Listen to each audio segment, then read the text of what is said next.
College Gym fan going live on YouTube. Streaming live on YouTube.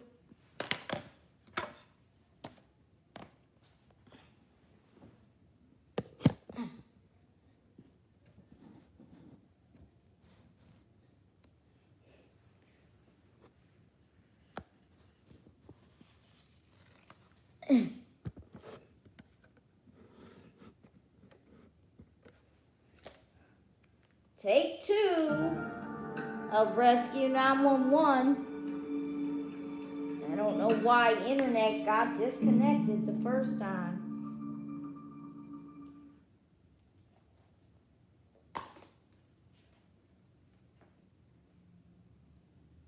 First responders jump into action. Rescue 911 next.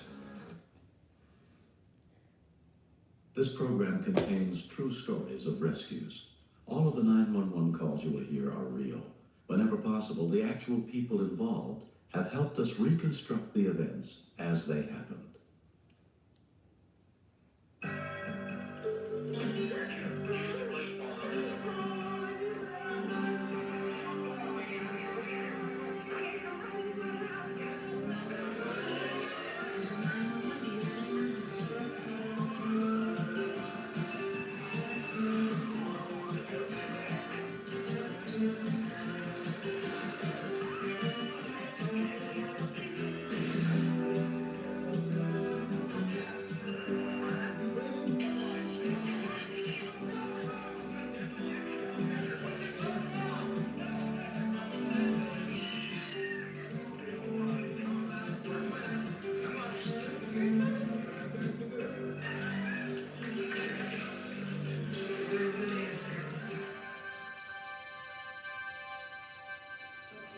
We begin on May 19th, 1990, at a campground just outside Gainesville, Florida, as an afternoon's adventure turned to tragedy.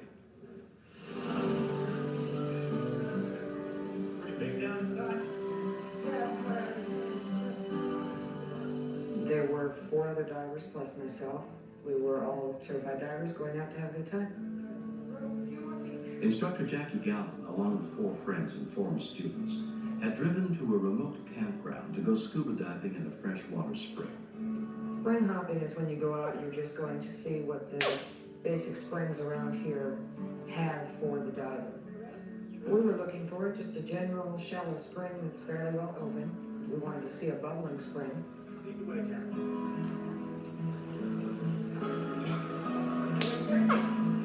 Each diver has their own reason to be there. Mine is just to get away from it all. Dan Infinger had made 53 dives in the 5 months since he'd been certified. Each place that I go to, I'm looking for something new. I really didn't know what to expect. I just wanted to see what was there.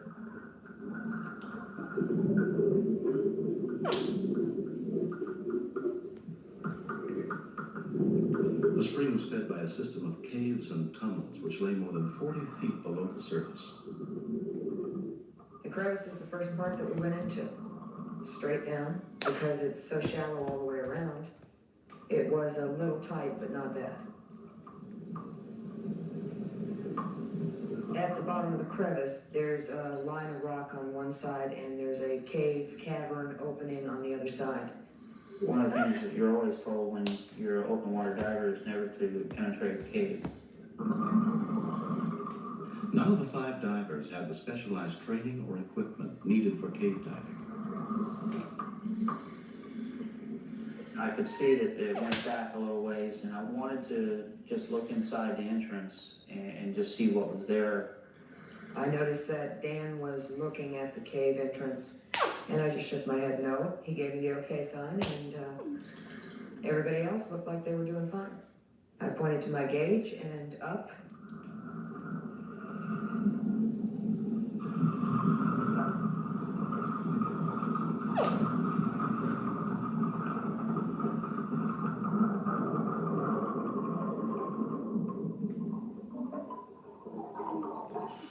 Just before I broke the surface, I turned around to look, and nobody else followed me.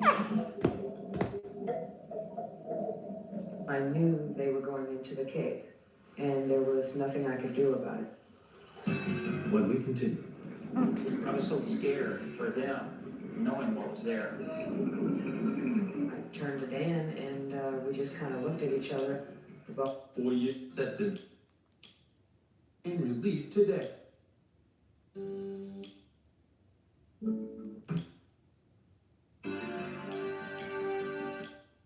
$800-843-5. 15-year-old Zachary Banks was last seen on February 10, 2020 in Chattanooga, Tennessee. If you have any information that could bring Zachary home, please call 1-800-THE-LOST. That's 1-800-843-5678. Please help bring Zachary home.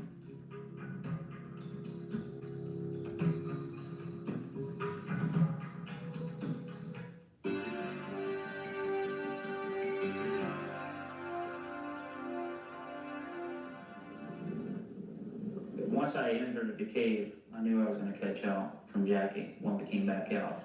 But knowing that she went one direction, all you got to do is turn around and go back. There was really no alarm at that point. Everybody seemed to be having a good time. I was quite mad at that point. I've told people over and over and over, there's nothing in there to see except dark. There were a lot of bubbles coming up, so I didn't have any real concern that they were out of air or anything. I figured they'd be right back out.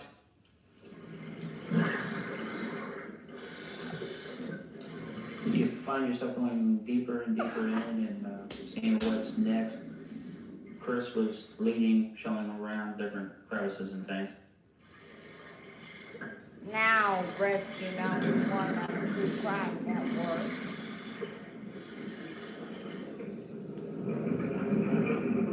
Next, Rescue 911. To look at my age Crime Network. and looked up, and there were no divers.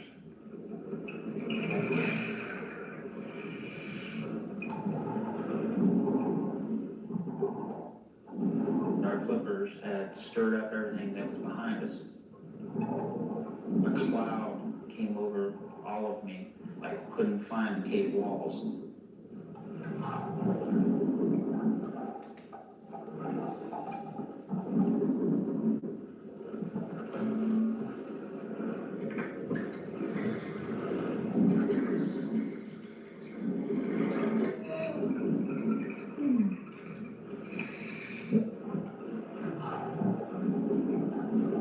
Out of nowhere, there's light up in the ceiling, and it got brighter and clearer. I just thought maybe I was heading for heaven when I realized I just come out of the cave, and out of sheer luck, I'm alive. When I hit the surface, I thought I was the last one coming out. Dan, you're the first one.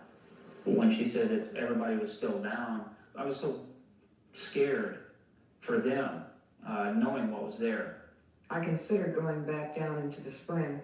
However, I had a very low-filled tank.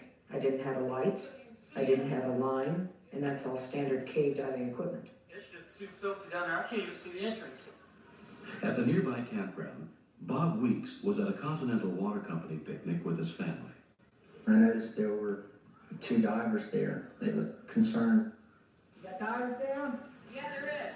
He asked me if I was cave certified, and I said no. He asked me if the others were cave certified, and I said no. And he said, I'll be right back.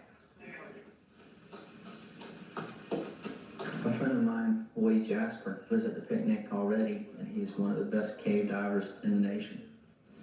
Woody, who has made more than 570 cave dives, just happened to work for the company that was having the picnic there that day. I immediately left and went down to the water, feeling anger that this senseless tragedy was going to unfold itself again. It's deceptively easy to swim into the cave, and they simply don't appreciate the risk they're putting themselves in when they cross that barrier of darkness. You got 3 divers over there? Yes, I do. They're right down here in the water. My presumptions were very much that they were in desperate trouble. Yeah, please hurry. I carry all my gear with me, but in cave diving, the chances of actually bringing off a rescue are almost non-existent. The reason is because there's just not any time. The three trapped divers had only enough air to last an hour at most, and under stress, air is used up much more rapidly.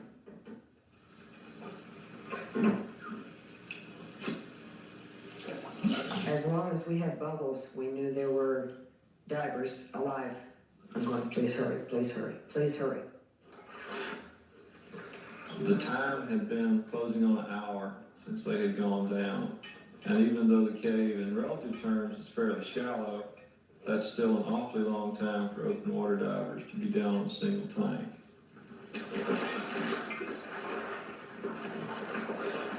I turned to Dan and we just kind of looked at each other. The bubbles had stopped. Some people said, well, what's the use? They've been down too long. But we had a chance. And Woody knew he had that chance.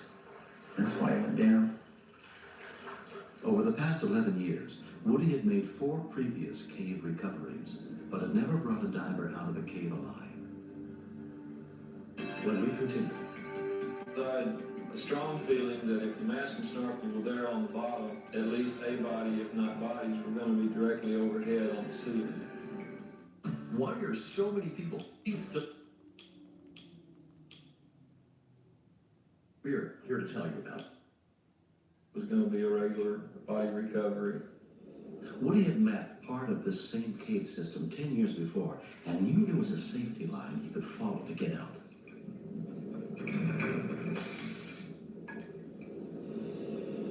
About 40 feet in from the entrance of the cave system, there's a fork where a tunnel goes to the left and another straight ahead.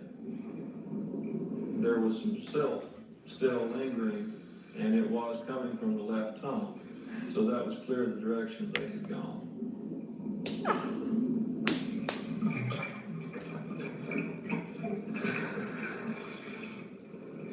Most people who drown in underwater caves have become hopelessly lost.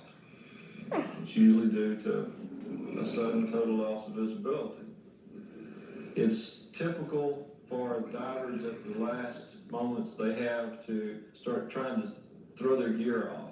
And when I saw that stuff, I took a moment to take a nice deep breath, because I had a strong feeling that if the mask and snorkel were there on the bottom, that at least a body, if not bodies, were going to be directly overhead on the ceiling.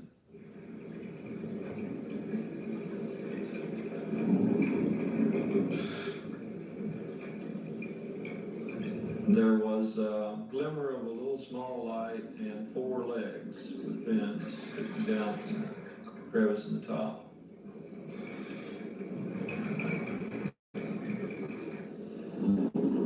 I could see their bodies quite clearly except for their heads, and their heads were up into an air pocket that had been trapped from their own exhaust valves up there. I took my second regulator and started hitting the purge button to try to let them know that I was there. After 30 seconds or so, getting no response, I took the only diver I could reach, and I began to remove him as rapidly as possible.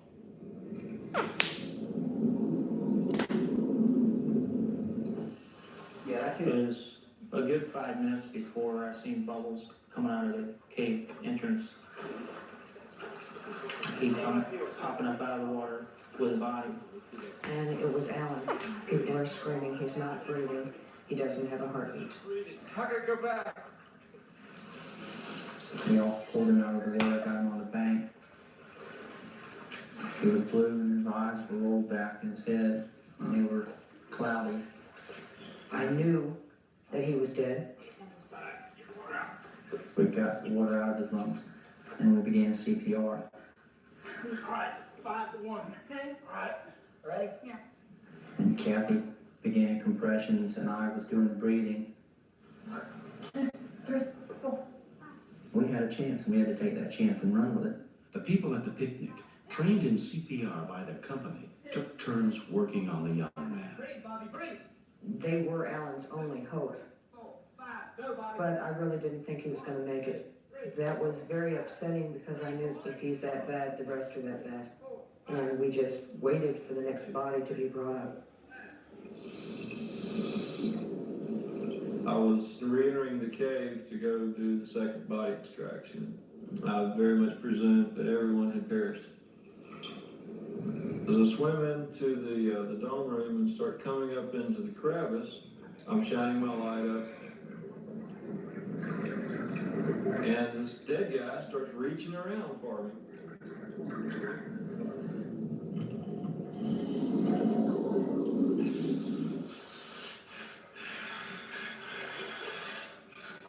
That was certainly the high point of the day for me, to realize this guy's still alive.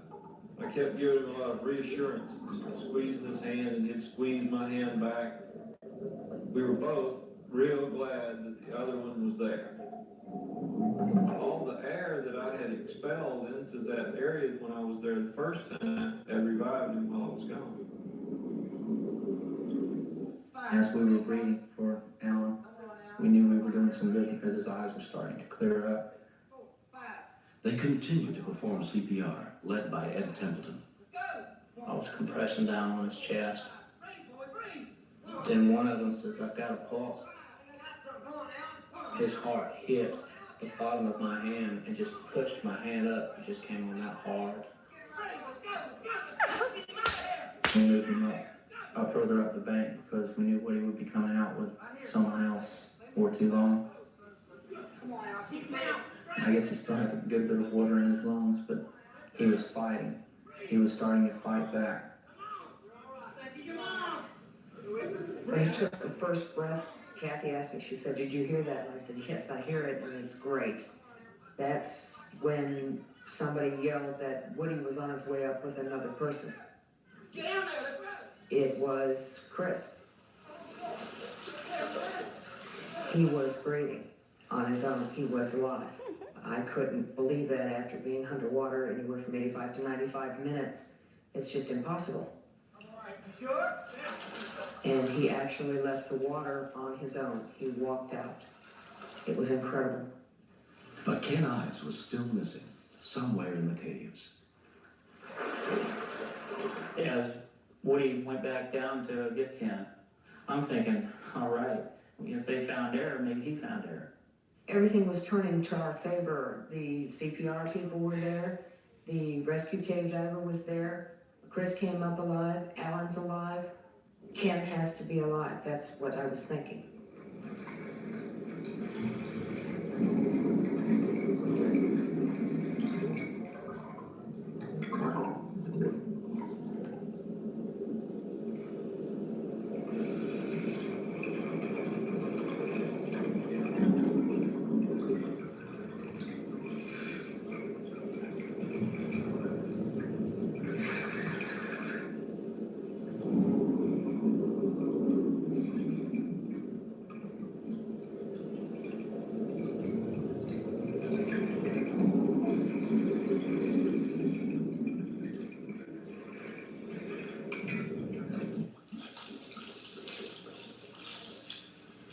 Here it comes. Go, buddy, let's go.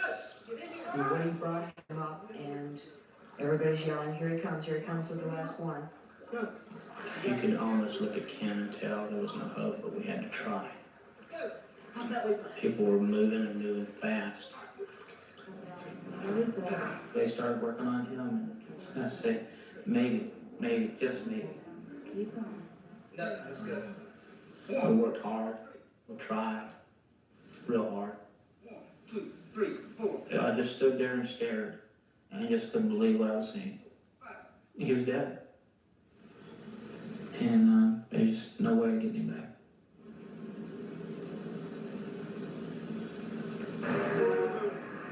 Paramedics from 3 counties responded. But despite their best efforts, they could not revive the 25-year-old man. Alan was still in critical condition. I believe everybody who was involved has some guilt feelings. I'll always wonder if I could have used the 400 pounds in my tank and found him. Or would I be just one more person down there? I knew for a fact that it was something I shouldn't have done. Cave diving is for only the experienced. Because I'll tell you, there's nothing in there that's worth a person's life. I get real angry because there really isn't any reason for this to happen. Training is available, it's economical. To simply swim in without proper equipment and training is unconscionable. It is unnecessary, and it's a terrible waste. 25-year-old Alan Welch was airlifted to a hospital. Both lungs were partially collapsed, and doctors feared he had suffered brain damage. He was placed in a hyperbaric chamber.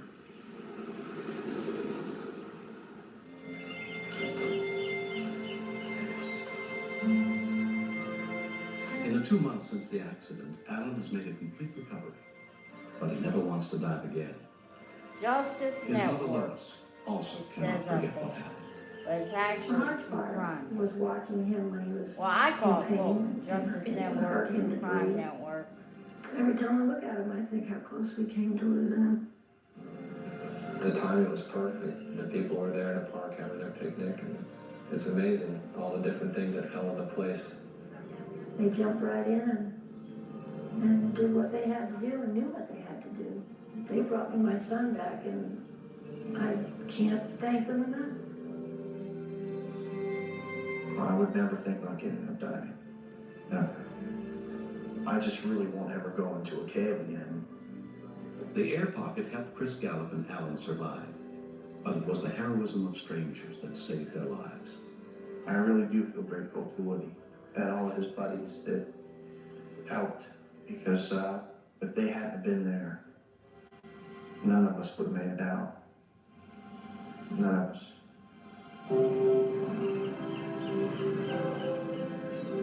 Sometimes when I drive by Ken's old house, I think about him. He was a good friend, I'm gonna miss him. But each day it gets a little better. As long as I remember him, he's still around.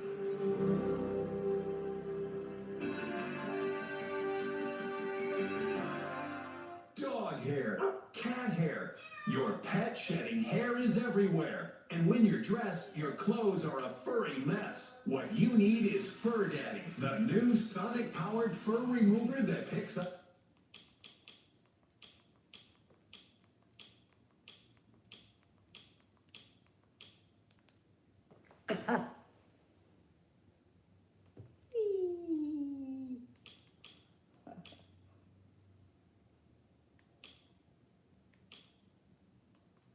a pie.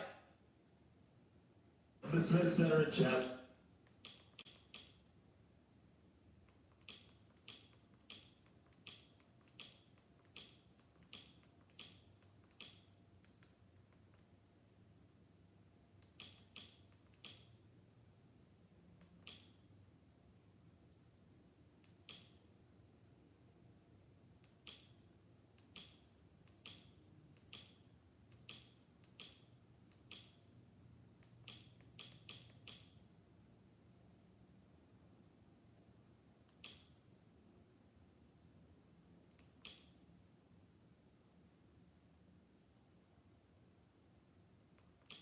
Oh, yeah, also.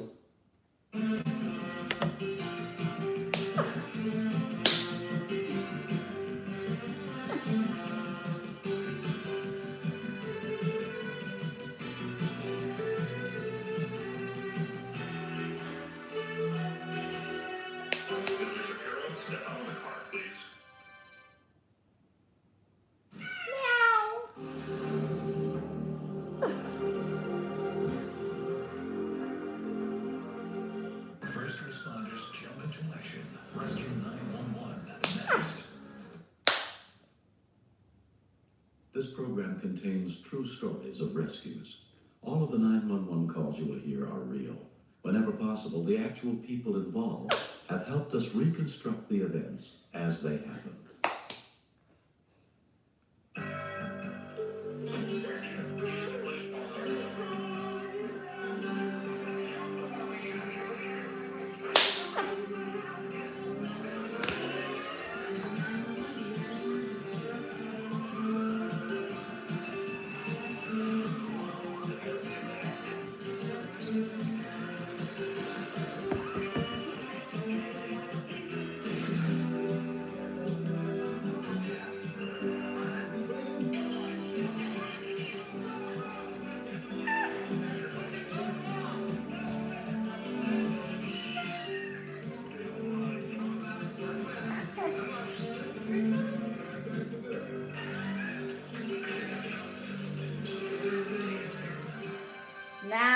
Rescue 911. We begin early on a chilly winter morning in the Next, quiet Rescue suburban neighborhood 911 of Englewood, True Crime Colorado. Network. Some of the footage in the story was taped as events unfolded on December 20th, 1990.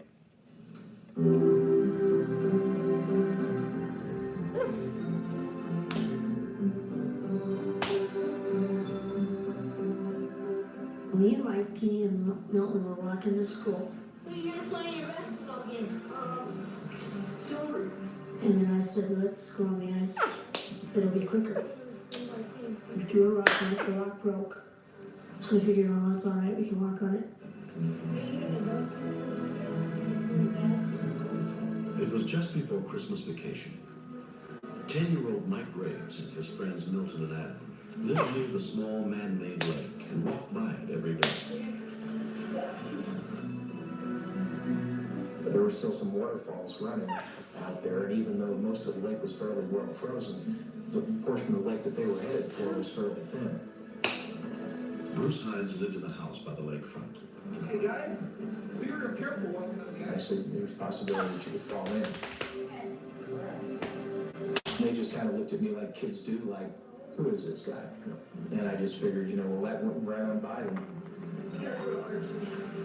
We went under the bridge, and then we got on the shore, because it's really not the best place to walk.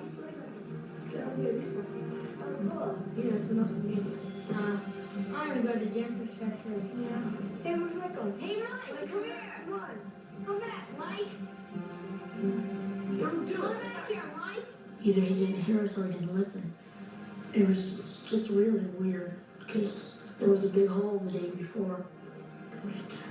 But he just kept on. Come back here.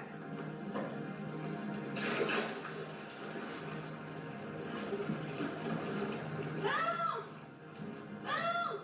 I'm just screaming for help and thinking he could die. And then Milton tried to go get him. This really freaked me out. Because I had never seen anything that scary before. When we continue, I will remember those screams as long as I live. Because I knew we didn't have a lot of time. I just said, God, we've got to help this child. There has never been a better time to supplement. Fresh 15 found. Here's one we really need to reunite with his family. Michael Mayfield was 7 years old when he was last seen on January 10, 1985 in Houston, Texas. His photo has been age regressed to 40 years. If you have any information that could bring Michael home, please call 1-800-THE-LOST. That's 1-800-843-5678. Please help bring Michael home.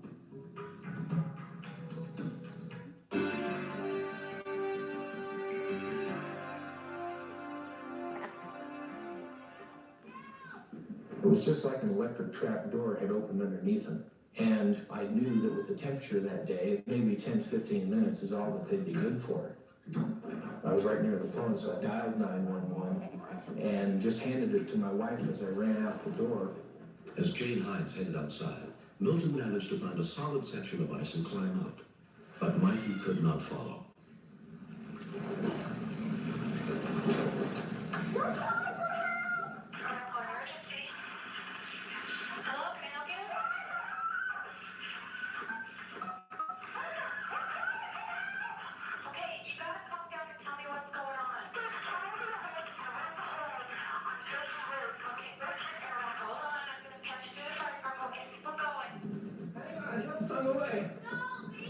The ice was so thin that you couldn't even lay on the ice to try to get on your belly and crawl out to him. And the thing that was going through my mind was, how long can we wait before we put another person in the water to try to get him out? Do the seconds make the difference? Is it a minute that's going to make a difference? And that was the scary part. Paramedic firefighter Brian O'Malley was among those who responded. We were talking in the firehouse, and I was saying it'd be good to go over that ice rescue training we had just recently, to actually do it out on a lake with the ice. And that's about when the tone went off for a child that had fallen through the ice. I will remember those screams as long as I live, because I knew we didn't have a lot of time. I just said, God, We've got to send them angels. We've got to help this child. Neighbor John Kidney had been taking a shower when his wife told him a boy was trapped in the icy water. Barbara had my boots there, and she said, here's your boots. And I just couldn't even think about the boots because I was thinking, first of all, I don't have time, and secondly, I'm probably going to have to jump in there. We'll get you. Hold it. I was just scared. He's my best friend, and it looked like he wasn't gonna make it. Hang on. Keep it up. Hang on. You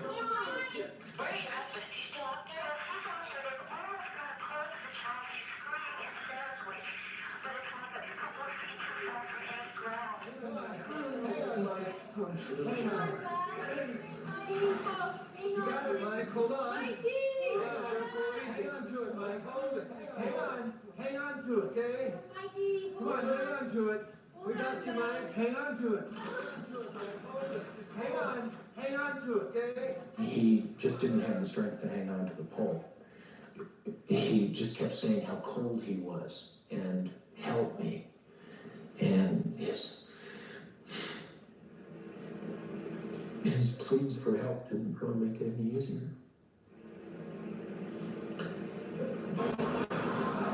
Anytime your core temperature drops below 90 degrees Fahrenheit, there's a great chance the heart can fibrillate. And when it fibrillates, it just goes into a chaotic spasm, unable to pump blood or sustain life. The only fire station in the district that had a cold water rescue suit was also dispatched, but they were farther away. To save time, firefighter Mike Butterfield put on the specially insulated suit on the way to the scene.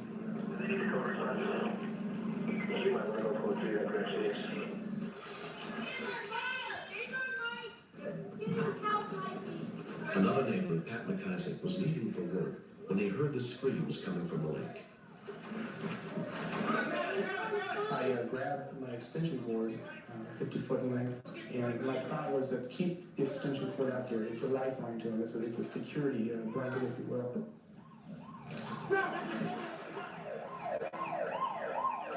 The first rescue workers got to the scene less than 4 minutes after the call. He had all his winter clothes on when he went into the water, and clothes have a way of trapping air pockets and keeping you somewhat buoyant.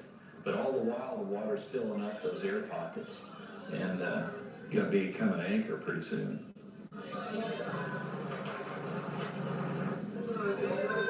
He has a lot of people on the shore who's rooting him on. He saw a lot of that positive, yes, you can do it, we believe you can do it, and possibly gave him that extra strength or moments to hang on.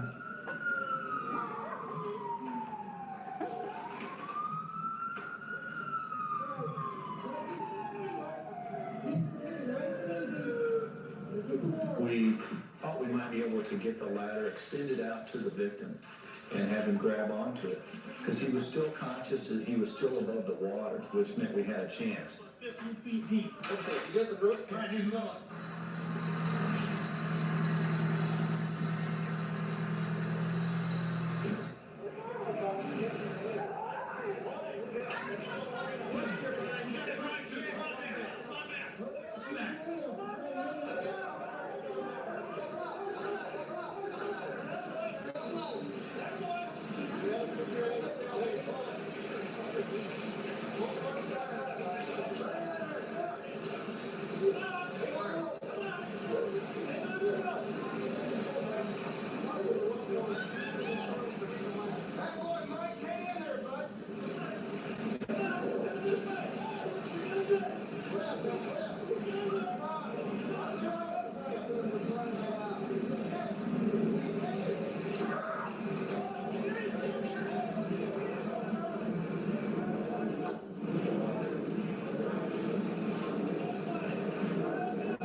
His face was just a face of terror. Once I grabbed him, he just totally relaxed. It was like he almost went unconscious. 15 minutes after he fell in, 10-year-old Mikey Graves was pulled from the icy lake. As he was shaking, he said his jaws really hurt because he clenched down so bad. And he was saying, "I'm sorry, I'm sorry." When we got him in the rescue vehicle, we started to dry him off and get blankets on him, and I took most of my clothes off and held him to conserve his temperature. And it was just like holding a block of ice. Mikey's temperature had dropped more than 12 degrees below normal. He was taken to the hospital where he was treated and released the next day.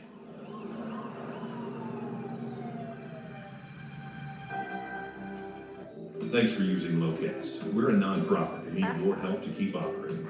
Especially now, during the coronavirus crisis, Americans need access to local broadcast stations. Please contribute $5 a month. Thank you. I feel like I'm a lucky kid. Ooh, they're having They pizza kept at a on pizza encouraging restaurant. me, and they did a lot for me. It's probably like And a one Chuck E. thing, I'm not Cheese. gonna They walk probably on have ice video unless you games wish there something too. like that. Mikey's mother, Helen, also can't forget. First thing he said to me is, I love you, Mom. When I look at him, he's got the sparkle in his eye, they're all fun, You got to know The when spark to is hold there. 'em, know when to fold I can 'em, just, thank know God for when to everybody that walk was away. there. If it would have been an hour later, I don't think anybody would have been around. Count your money when you're It's a really sitting nice at the community to live in because these table. people don't look the other way. They all got involved. If that child had lost his life that day, I don't think I could have stayed here and been able to look out again on that lake knowing that it claims the life of a little 10-year-old boy. He's still the same old Mikey, man. To all the people that helped him, I really think they're the best. Because if they wouldn't have helped him, there wouldn't be Boys the best friend fall anymore for me. through ice and shooting victim episode. They weren't playing video I wasn't games. really sure what we They were playing Atari The games. police being on the scene doesn't make it totally safe. You always have to look out.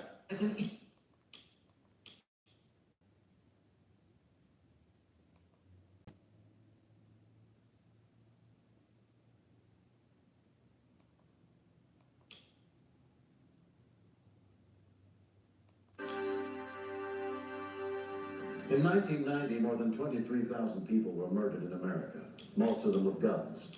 Thousands more were seriously wounded by gunshot. This story is not a recreation. It's the daily battle waged by emergency medical workers to save the lives of victims of violent crimes. Memphis, Tennessee, August 18th, 10:50 p.m.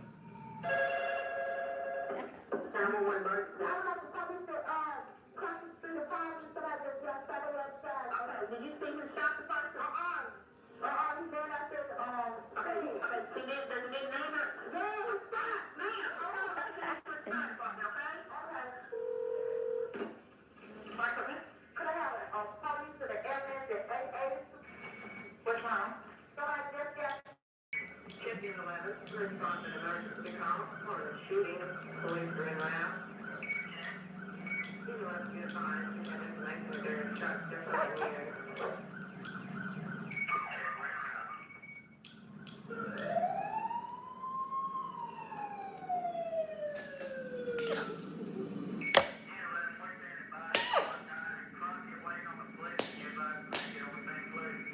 I wasn't really sure what we were fixing to get into. We waited down the street on the police to get there to make sure the scene was safe before we went in.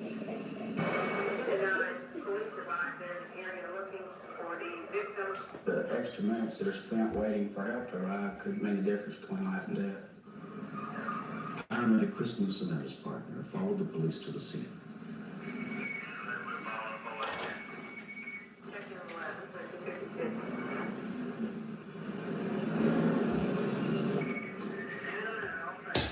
The police being on the scene doesn't make it totally safe.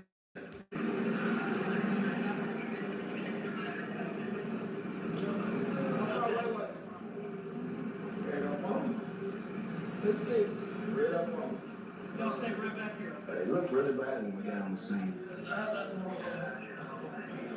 According to witnesses, he was standing beside his car, and there were two suspects. Either they were going to steal the vehicle, or they were going to actually rob it. I'm going to go ahead and take your appointment, man. You know it's hurting. The person who shot him was 2 feet away, so we definitely thought that there might be some internal injuries. Keep it straight. No, keep it right there. Try to take your blood pressure. Okay, hang on, partner. We fix to put you on stretcher. We're gonna take you to the hospital, okay? Paramedic Supervisor Robert Young was also at the scene. In a crowd, everyone is loud, they're excited. We don't know if these are family members. We don't know if these are the individuals who shot the individual in the first place. Within 20 minutes of the shooting, 30-year-old Cecil Boylan arrives at the Elvis Presley Memorial Trauma Center.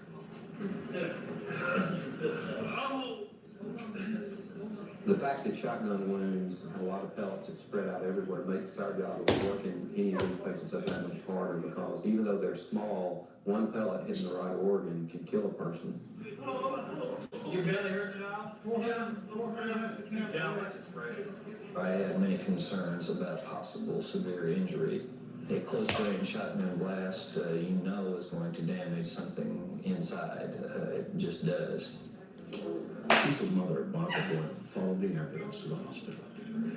Okay. He's okay. He's okay. I tell you, you're all right.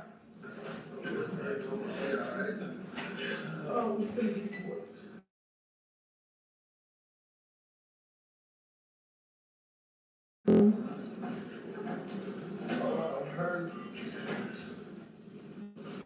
I didn't know if he was gonna live. That was my most difficult problem. I was just worried if my son was gonna live. And if he did, would he be okay? We're under the gun from the moment we do an exam. We don't want to send a patient to surgery that doesn't need to go to surgery. He's got a hole in his contact or hole to do it, and then killing in a hurry. A missed injury may not show itself until 24 or 48 hours later, and at that time, it's too late, and we've missed the boat, and the patient is in a heap of trouble. Radiologist Gerald Grubbs carefully examines the results of Cecil's CAT scan. He actually had much more damage to his internal organs than we suspected. He has multiple pellets within the posterior aspect of the right lobe of his liver.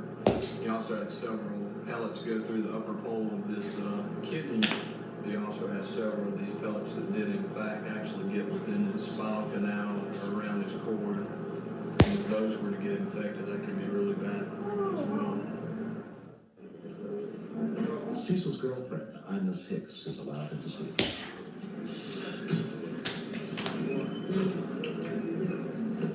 It relieved me some that he was alive, but just that thought, being shot in the back, wondering would he be able to walk. It was just awful, the waiting and not knowing.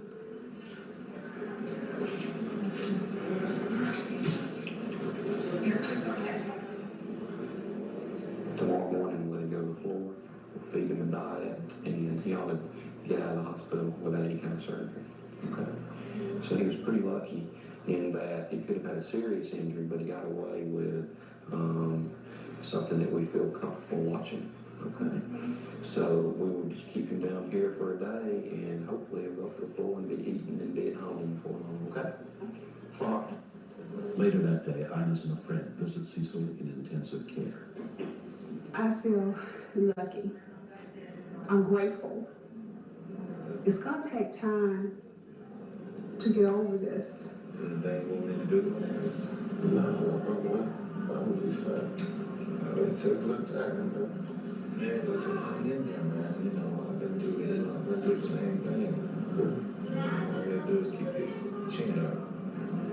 They left the pellets in. They said that they would do more damage by going in and getting the pellets out. So I have them in my body the rest of my life. Since something I gotta do. The body will form scar tissue around those pellets and protect itself, but they will never be resorbed or go away. Hopefully they will not set up infection. With careful treatment, Cecil's physical wounds healed without any complications. But the painful memories of that night are still vivid. I was leaving a friend's house and I was approaching the car and a guy came out of the bushes, but a ski mask on his face and said, "Give me your keys." I had my keys stuck in my sock. And I bent down to give him the keys and shot me in the back. I thought maybe that he would be handicapped for the rest of his life. But I'm thankful to the good Lord that he's alive. How you doing? You feeling fine? I do think sometimes that what would have happened if I'd lost him. My life would be empty without him.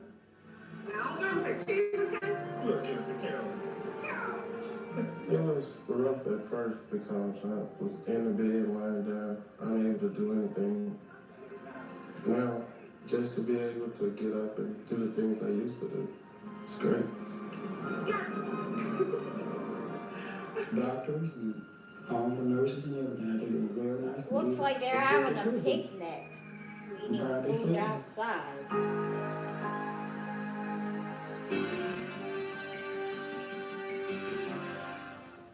Your cat gets bored and wants to play, but that can be trouble when you're away. Now, reel in the fun with Flippity Fish, the exciting new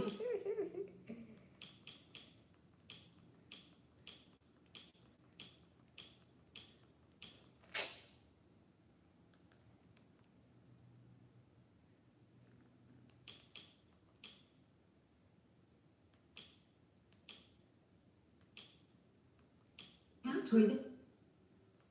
Thank you for...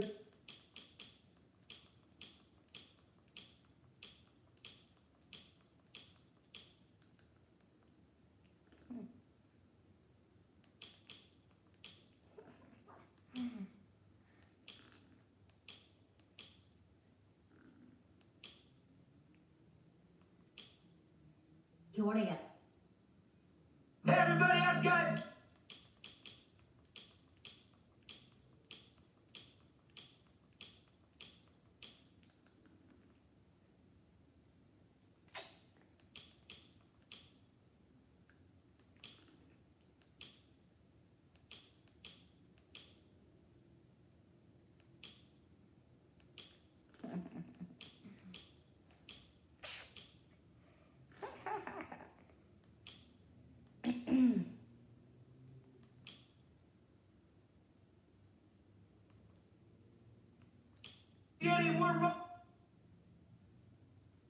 Says Justice Network up here, but it's actually True Crime Network.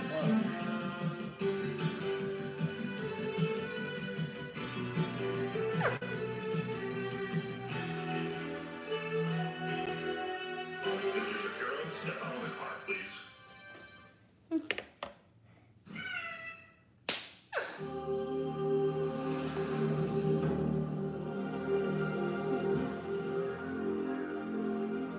First responders jump into action. Rescue 911 next. This program contains true stories of rescues. All of the 911 calls you will hear are real. Whenever possible, the actual people involved have helped us reconstruct the events as they happened. WFAA 8.3, Dallas, Texas.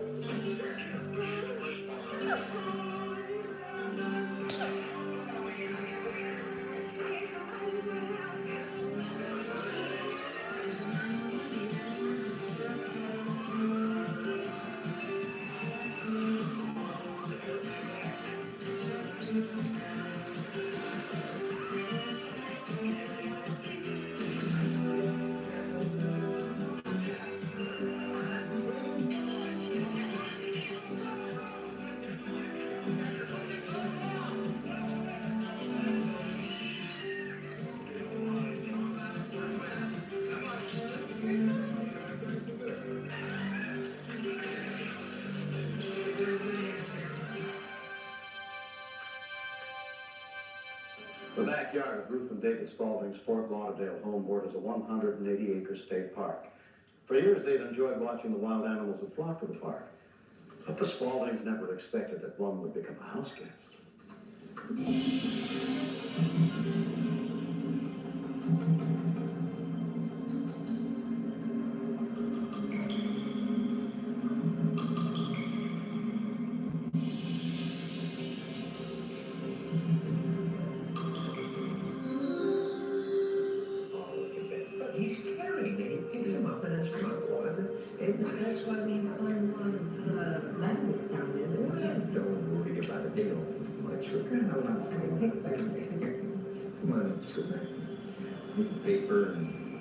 about something else.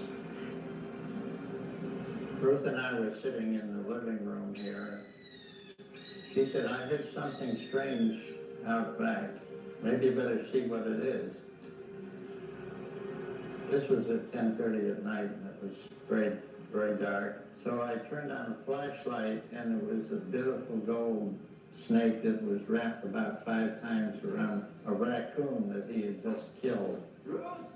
I was very startled. I mean, this was something different from the other animals. I saw with my own eyes. It was right. She came out there with me just in time to see the tail of the snake disappear under the house.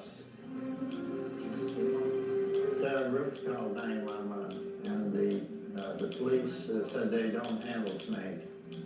The Spauldings had no idea how big the problem was, but fearing it could be dangerous, they warned their nearest neighbors. The neighbors next door, the Spauldings, had called us and warned us that they had spotted a snake in the backyard the night before. They said they saw a huge snake eating a 30-pound raccoon. We automatically feared for our children. We have a child that's smaller than what that snake was eating. Not only small children were at risk. She said, we have some news for you. And I said, what kind of? She said, there's a snake in the backyard, in our backyard.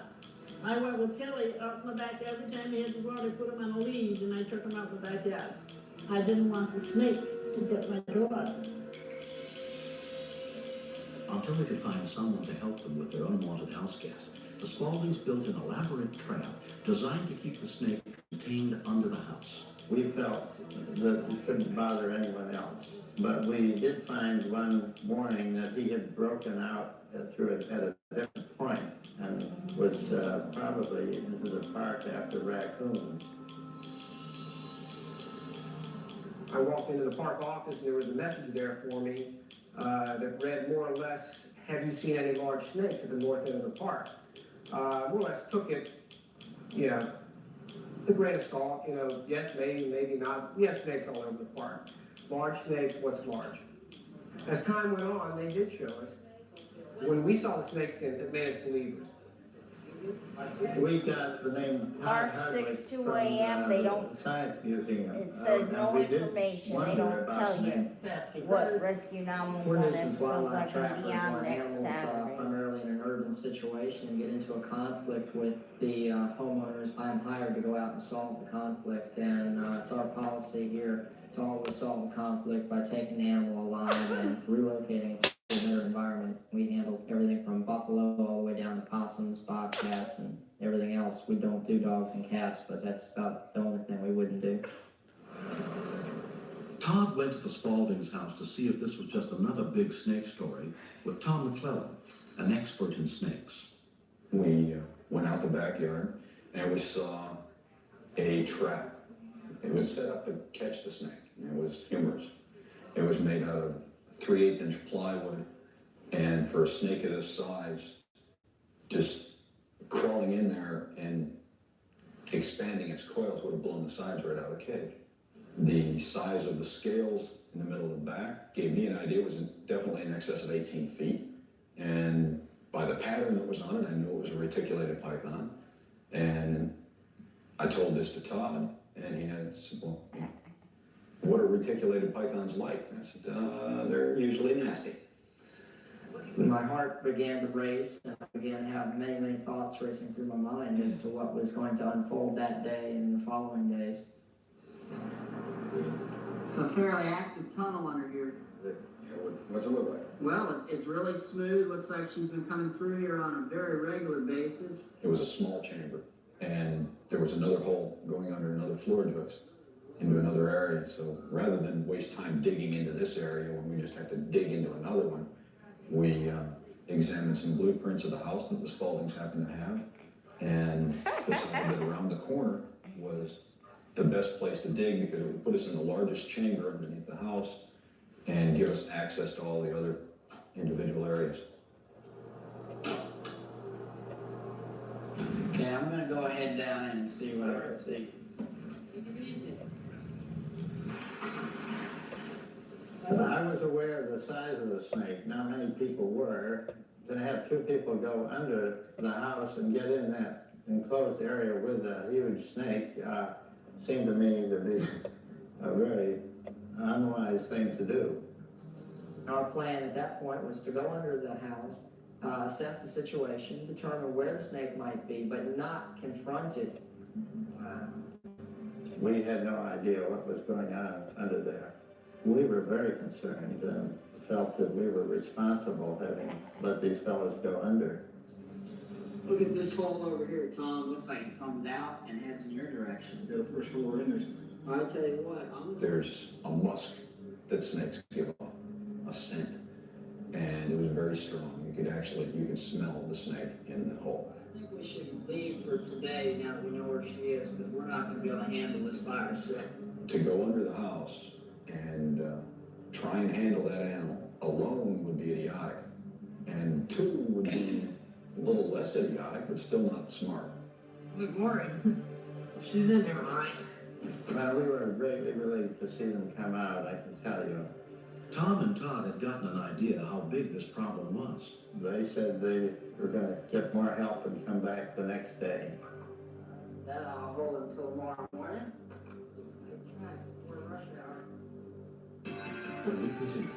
I was terrified at the thought that the second Tom's head appeared in that chamber, it would instinctively strike at him and he would take a strike in the face or in the throat. Your cat can... We fight for your... With so many school shootings happening in our culture, it's more important than ever to be there for children. Pay attention to changes in your child's eating habits, sleeping habits, and personality.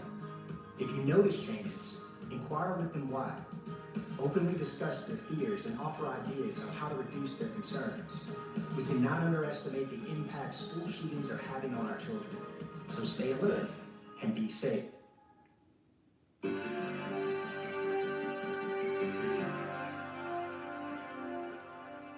The day after their scout trip, Todd and Tom returned with reinforcements. Snake hunters Joe Wazalewski and Felix Velez. Of course you were afraid. I'd be lying if I said I wasn't. But fear is part of it. We like adrenaline, we like excitement, it's something different. Come in.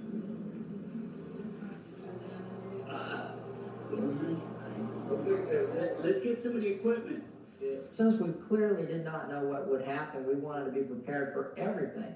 So we had an excessive amount of equipment. Hey guys, move a little bit. Here I come. You guys see anything yet? Right, Joe. That was the worst part of the whole day. Getting in that little hole. Being in little closed places drive me crazy. I just felt this whole house collapsing in on me.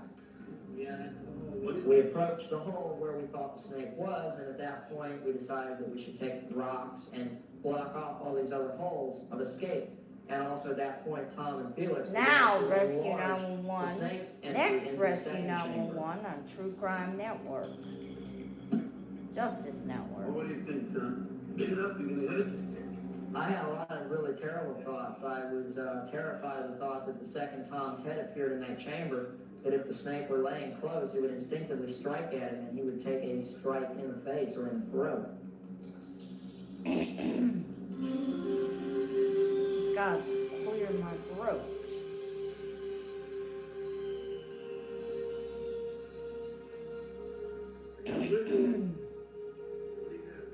Had to do it again. I think the snake is sleeping.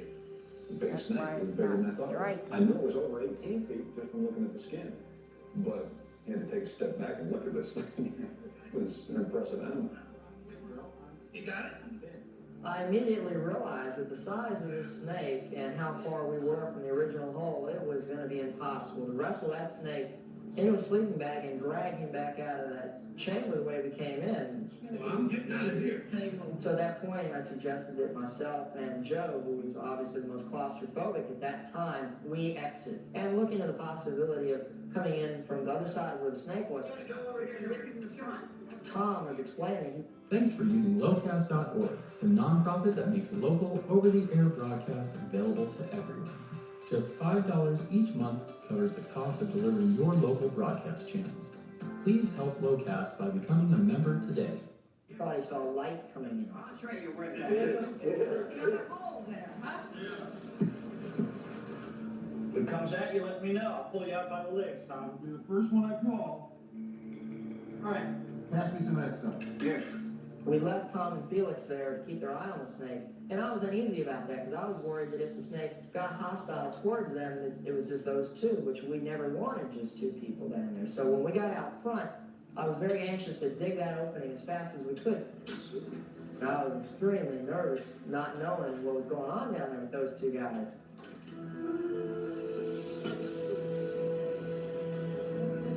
It's great. This is the third hole now. Now, I'm not too thrilled about the first one, less thrilled about the second one, and I damn sure don't want to go in this one. And you got a little bit more. All right. I need like one more foot. Can you guys hang it down a little more? Okay, I see her. Can you guys get her to come around to the right? Python nest under Florida house. Woman pulls driver from flaming wreck. In on the snake's lap. And the snake suddenly turned in a position to come up towards my face. And at that point, I had an opportunity to get the snare around his neck and cinched it up tight. You got a pull. All right, you got a pull. He's got it. Go. Okay. What to do? The crowd was screaming, people were tripping on themselves, retreating from where we were. They had been jockeying for position all morning and suddenly realized they didn't want to be up close. It had undoubtedly either been turned loose or it escaped. It's not the snake's fault for being under the house. The blame for that snake being loose rests solely on the person that either allowed it to escape or turned it loose. That's the person to blame for it. When it was all over, this snake story had a happy ending for everyone, but especially for Todd and his new roommate, Big Mama, the 21-foot, 250-pound python. Some of the fellas said they never had so much fun in a long time. When you're into snakes, I guess that's really the greatest thing, to be able to go under a house and get one. If I had one word to sum up the whole thing, I would say great, because I wouldn't have missed this for the world. I couldn't think of any place I would have rather been at that moment than under a house with that snake. Next.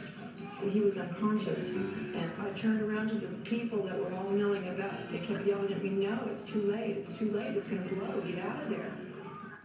My finances were very... Use it to... 1988 on the two-lane highway in Northern California.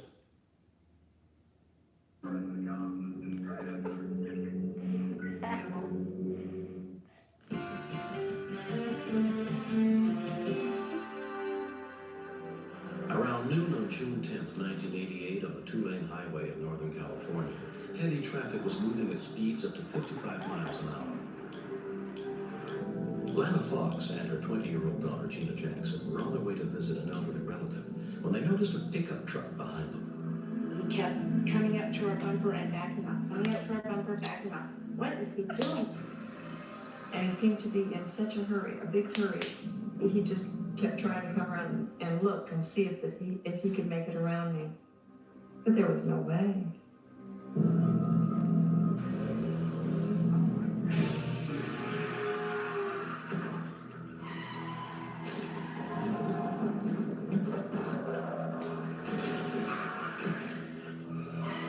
The driver of the pickup apparently had lost control of his vehicle and crossed over into the oncoming traffic, causing the accident. I couldn't just keep going and call for help later on. Somebody needed help right then and there. That's when it was happening. We had to do something now. I checked this man over. He was complaining of neck pain, so I stayed with him as my mom ran on to help in the third car.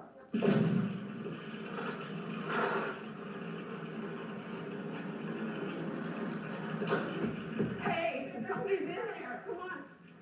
Hey, wait. Still in here. Get out of there. Don't blow. He was unconscious, and I noticed too, it was huge. I turned around to the people that were all milling about. They kept yelling at me, "No, it's too late, it's too late, it's gonna blow, get out of there." The victim weighed more than twice as much as Lana herself. Of course, that thought's in my mind, it might blow up. But what are you gonna do? You just gonna leave this man run away? Your only other choice is to watch this man burn alive. I'm not willing to do that.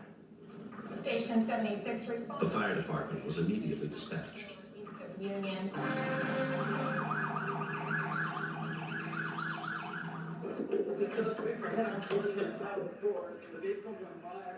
When reports of an injury accident came in, paramedics were also sent to the scene. Help me! Lana managed to drag the victim out of his burning car. I could feel flames as I was there licking up my leg. It actually burned my shoe and my toe. So I started running up to help my mom as another man who was closer reached her first. It was a real intense situation. I felt a lot of fear. You can hear the flames popping into the car. So we knew that something was going to happen. We just didn't know how much time we had.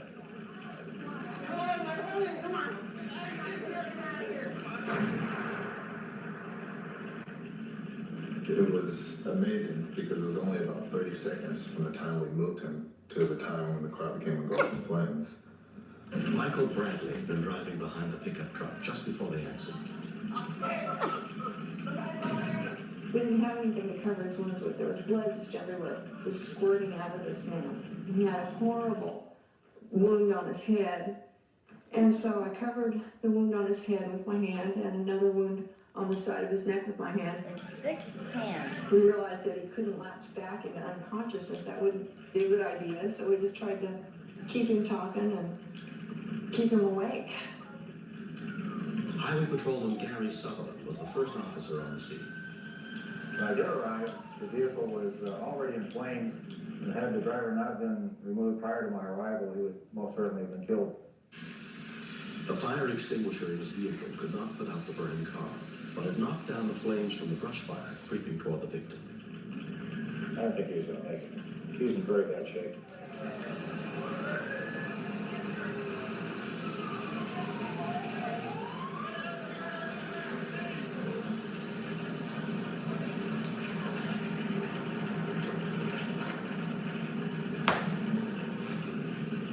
His pulse was really slow. He just kind of stood by and said, hey, hang in there, guy. You're going to make it. You made it this far. Look what you've been through. Paramedic Emet Gerges and his partner treated the victim at the scene. As we approached the victim, upon our initial assessment and general appearance, he looked like he was going into shock.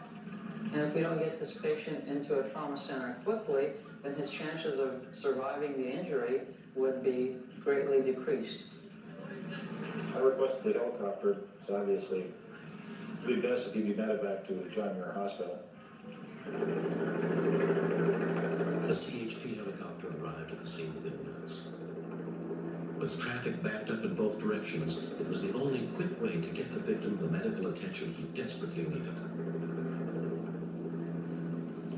The thought about my perishing in that fire and my daughter watching it happen really did not hit me until it was all over. I was covered in blood. I looked over at her and she was covered in blood. That's when I got a little bit nervous. That's when I thought, oh my God, my daughter, my best friend, could have watched me burn up, could have watched her mother burn alive too, along with this man that we saved. I don't think she was aware of the heroic deed that she did. I think that she instinctively saw an auto accident, and she was very brave. There was fire there. We all have a fear of fire, what it can do to us. And for her to make that effort with her daughter's assistance to remove that man from a burning vehicle and burning grass without any concern for her own safety is, to me, truly brave. The 46-year-old man was rushed to the nearest trauma unit with a fractured shoulder, hip, pelvis, and skull, and critical internal injuries for which he underwent immediate surgery.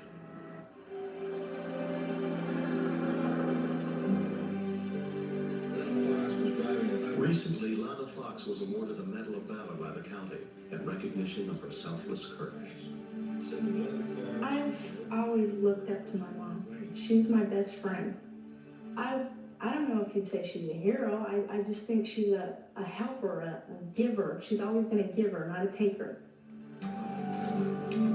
They're horseback I've riding. heard from Jay since the accident several times, which is really nice. They thanked me for helping him out and let me know that life is good for him again. He's with his family and he's happy, very happy to be alive. I don't think I'm a hero. I think I'm a doer. I've always been a doer. That's what I think. I don't know. What's a hero?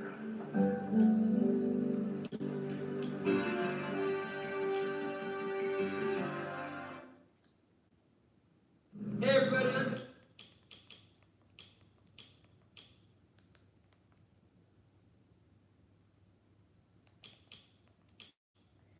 I don't have that many more Rescue 911 videos to put on here.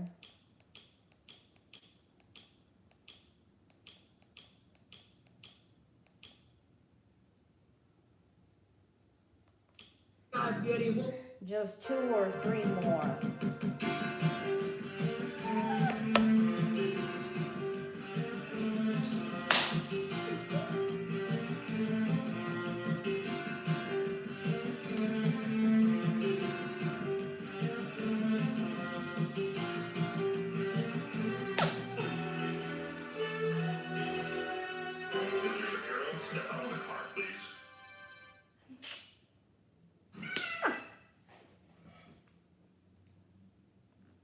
This program contains true stories of rescues.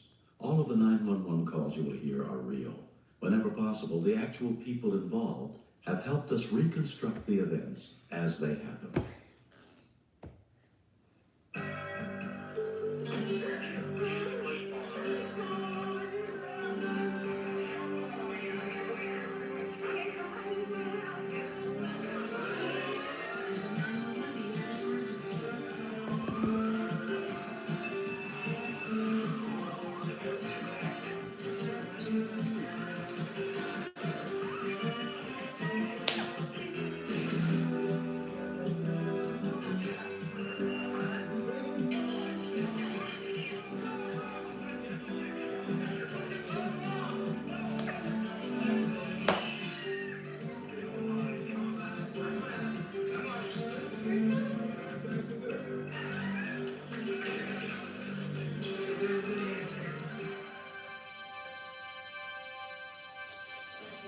We begin in a peaceful suburban neighborhood outside Atlanta, Georgia, just after Christmas of 1989.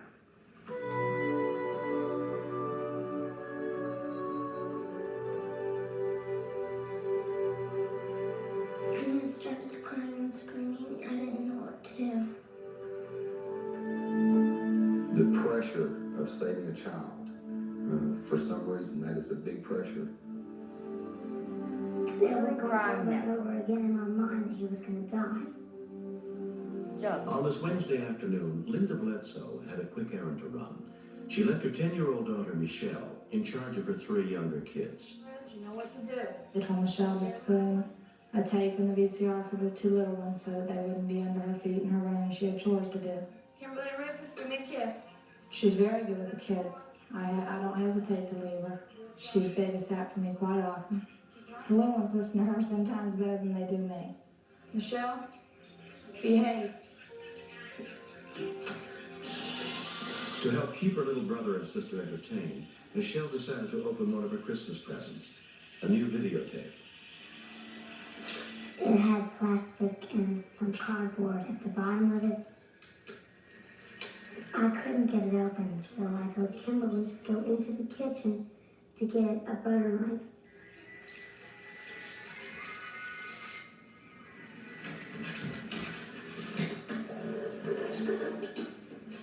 In the meantime, I had already cut it open with my nail. Just because I was in the couch.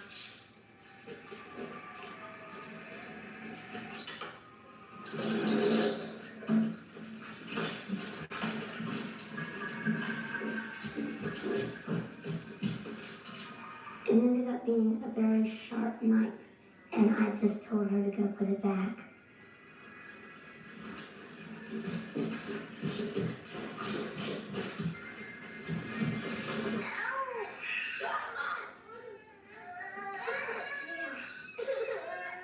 From upstairs, 7-year-old Jessica heard her brother's screams.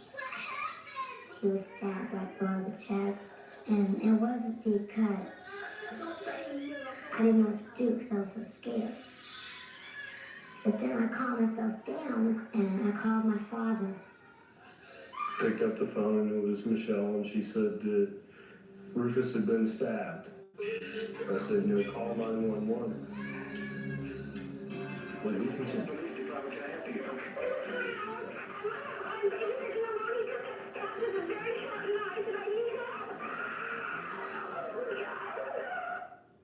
Hey, I just got a text from my sister. And you'll also get 60%. And your. Recall. You ask the Walmart for Test X1, the #1 fastest growing testosterone brand in America.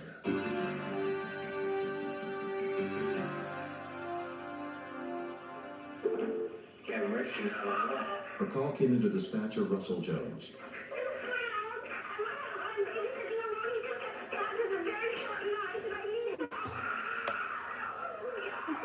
Is this in a private complex in or a house?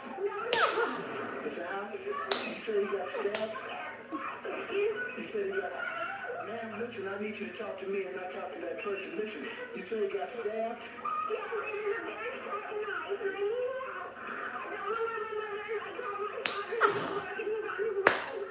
I'd only been in the 911 system for a month and a half. And so when this call came in, I didn't think I was ready for it. How old is he? Keep him settled down as best you can. She said one child had been stabbed by another child. So I understood that it was an accidental thing. An ambulance already in the field was dispatched to the scene. Okay, man, we have somebody on the way to get as soon as possible. Keep him calm, man. You gotta keep him calm. We have somebody on the way to be there as soon as possible. But you can't scream at him and tell him to be calm. You gotta try to calm down so that you can help him calm down, okay? Kinley ran upstairs into his room. She knows exactly where his blanket is.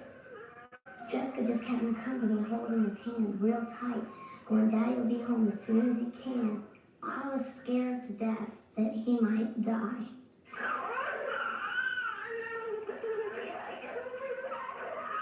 Are you babysitting or something? Yeah.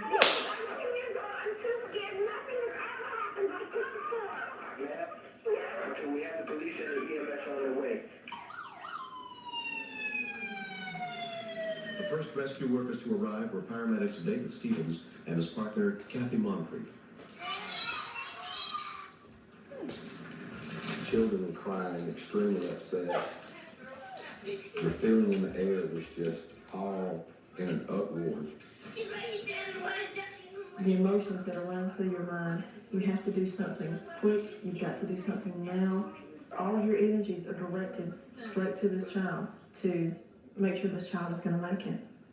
Okay, Lucas, easy.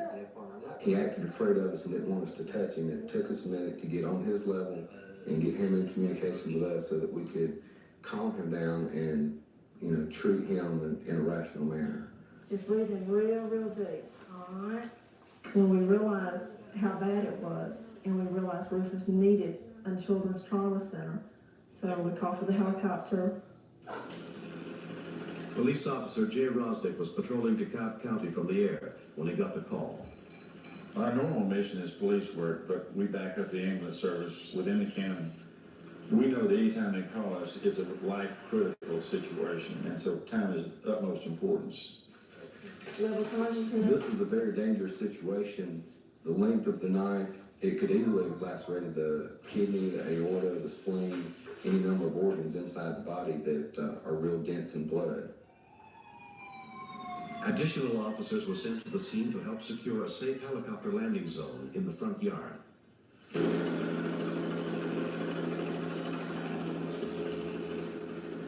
I could look down and see the ambulance and police cars, so I knew the exact location. It was a very slow approach because there was a lot of wires, a lot of obstruction.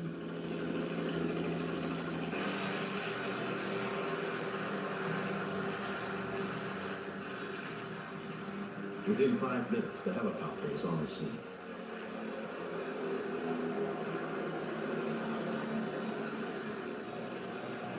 Children bring an emotion out in people that is unequaled. Paramedics are just as susceptible to that as anyone else. You really have to concentrate on your job to keep from getting wrapped up in that emotion.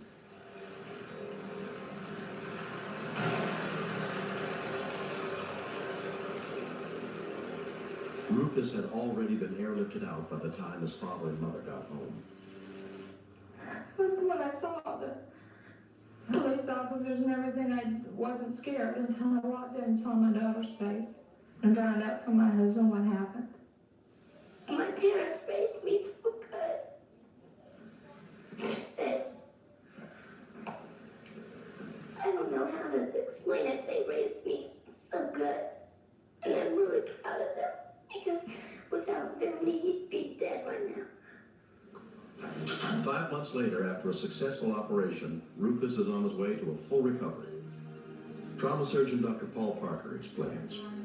I think Rufus is a very lucky kid in a number of ways. One, that his knife injury was not more serious and it didn't hit his heart or a major artery in his abdomen.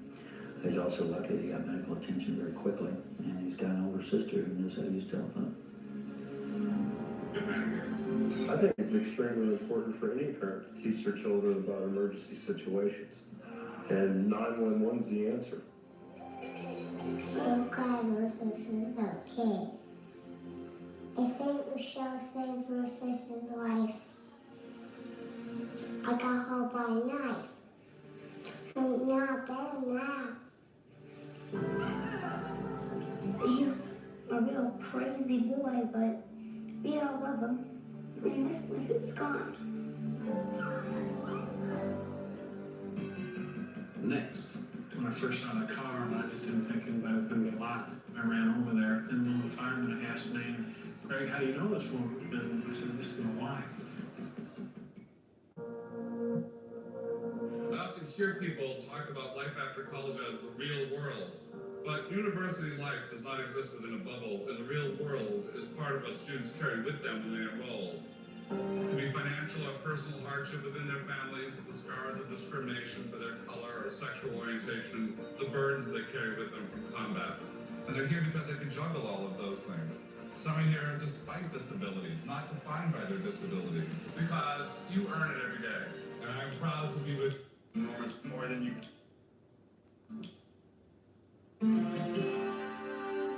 The simplest choice of a moment, what street to take, which way to turn, can change your life forever. In Frankfort, Kentucky, actors have helped to set the scene for our next story. But most of the footage you'll see was taped on the afternoon of August 4th, 1989, when a twist of fate brought 6 lives together in tragedy at the base of Louisville Hill.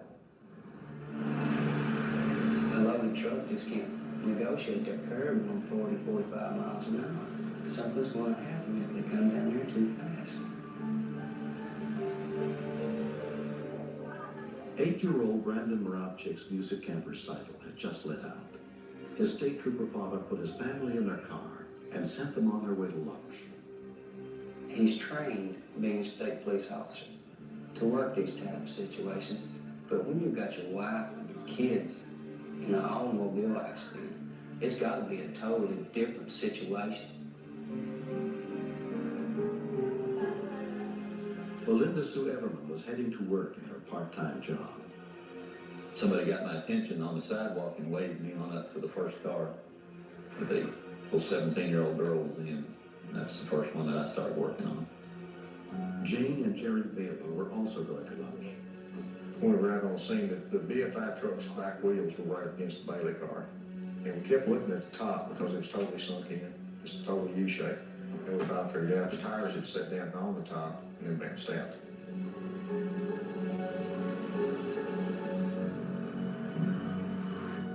All 3 cars were approaching Louisville Hill from the bottom when the tow truck coming down the hill lost its brakes.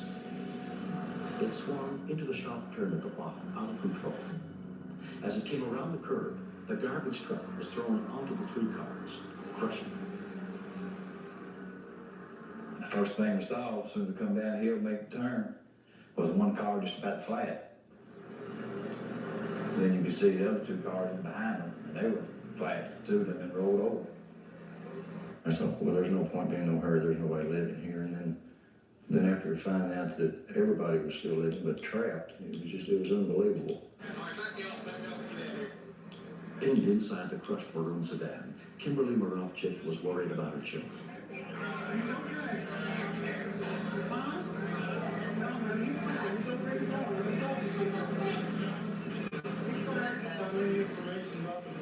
Both children had already been pulled out of the wreckage. First thing I took care of was the baby. It was just covered with glass. Had glass around its eyes and face and everything. But I didn't see anything major that was wrong with the child.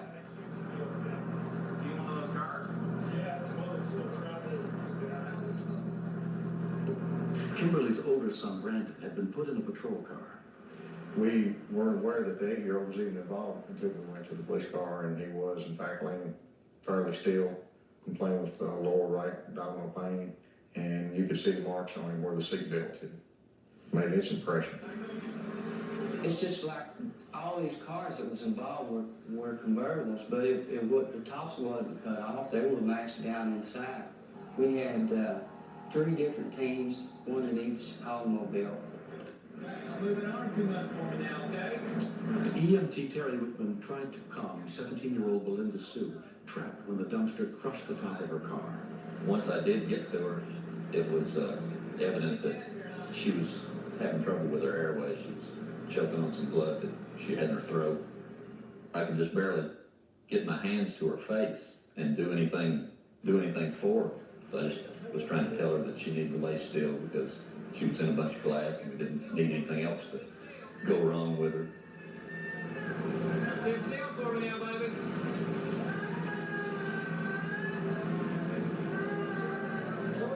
Yeah, really, just one way.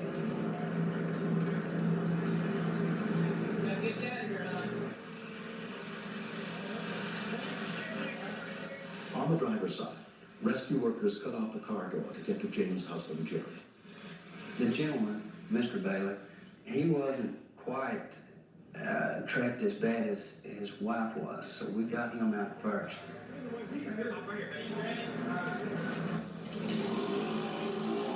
Trooper Greg Morovchik had been called to the scene of an accident involving his family.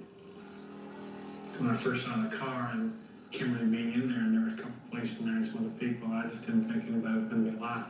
Of course, I ran over there, and one of the firemen asked me, "Greg, how do you know this woman?" And I said, "This is my wife." I didn't want to lose my loved one, and the only way I could let her know that I was there and just hold on to my hand and squeeze.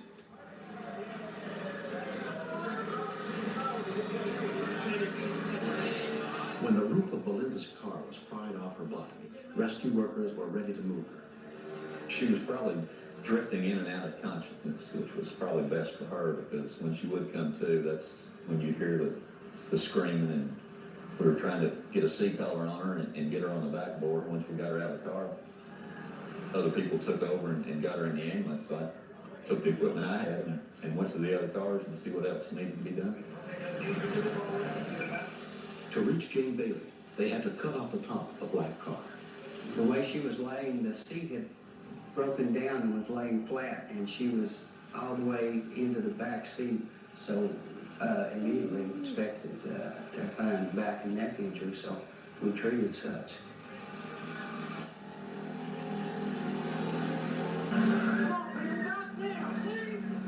The only way to get her out of the car was they were having to take her over her seat and through the back seat and out where the back windshield was that they cut away, and had a person holding traction on her, and we're sliding the backboard up underneath of her, and we're just trying to steadily slide her up on the backboard and get her on that. Jane's neck had been broken by the impact when the garbage truck slammed into her car. Like her husband, she was taken to a nearby hospital. The last victim left to be removed was the trooper's wife. Kimberly kept asking me, Brandon and Justin are the boys okay. She wasn't concerned with herself, and just letting her know that I loved her and that the boys were okay, and that was reassuring to her, and that would get her out, and we did. Because the rescuers got all the victims to hospitals within 1 hour, their odds for survival were dramatically increased. Though Jane Bailey's neck was broken and Jerry lost an eye, they both escaped with their lives. We thank the Lord several times a day in the last month that we are still here. My doctors and the nursing staff had told me that they handled me with such great care, and that if the slightest wrong movement, I could have ended up paralyzed. And I just can't thank them enough for that. The thing I was looking forward to the most would be getting a hug from my daughter. Because I can't get a hug right now. And that's the worst part. Because even though she's 6 years old, she just doesn't understand everything that's going on. In the impact, Belinda Sue Everman's face had been crushed. Her arm, wrist, and several ribs were broken, and one lung collapsed. But in less than 2 months, she's made a remarkable recovery. I do appreciate the rescue workers for saving my life, because they knew the right ways to handle me. Not to hurt me any worse than I've already hurt me, how to handle me. So I have to give credit to them, great credit. After the surgeries on her own badly broken leg, Kimberly Moravchik moved into her 8-year-old son's hospital room. The strength of the Moravchik family has been amazing. Not only has the father been here from the very beginning, from the time Brandon was brought over, he's always there when you come to make records, morning, night, any time of day or night. The mother has also been amazing. She's not left Brandon's side since she was released from the hospital. Again, this kind of strength and courage has to translate over to Brandon.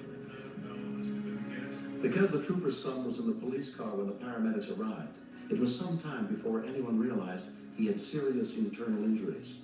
He's still recovering from a punctured bowel. Well, since my mommy's here, it's really cheered me up a whole lot. I'm pretty lucky that I'm not hurt any worse than I was. What did Dr. Bell say about school? He didn't say nothing to me. He's had really basically 3 surgeries, and as for an adult, they'd be a lot harder to handle, but kids bounce back. But he's a little man. He's a little man in a boy's body. And he's got a lot of love for an 8-year-old. Don't bite on my toe. I'm looking forward to going home and having Justin and Brendan and Greg and myself in our house, our home. And I'm looking forward to getting back to normal. I'm looking forward to getting back in a car and putting Justin and Brandon in the car and heading to have another day like we were having that day.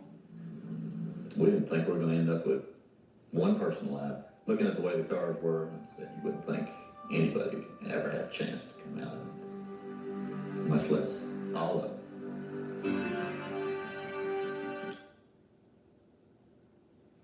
Okay, I'm gonna end this live stream now. Thank you.